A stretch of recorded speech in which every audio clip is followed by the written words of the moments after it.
this makes sense, and certainly if they're going to invest a lot of time and effort into doing Windows Phone, it would make sense that it can fill some of the same niche and have very Zune-like features to it.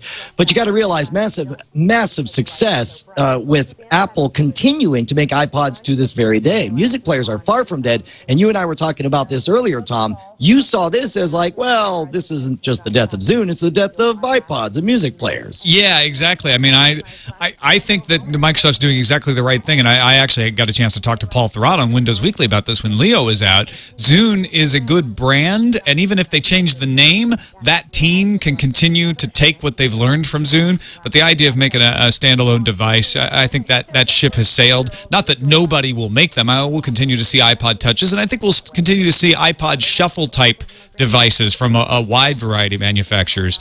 But that's not the game to be in right now.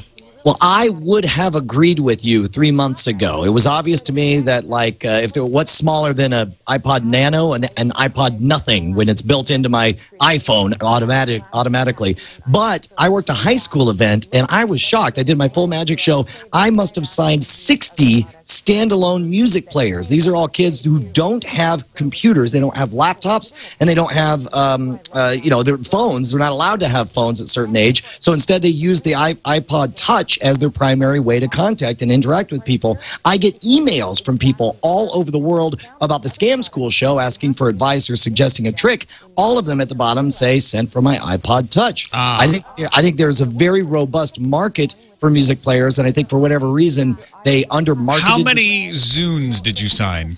Well, and that's just it. And obviously, there's a reason that the Zune is dead. How many Creative Labs did you sign? It's a bummer because the Zune HD, by all accounts, was a great device. Yeah. And I loved what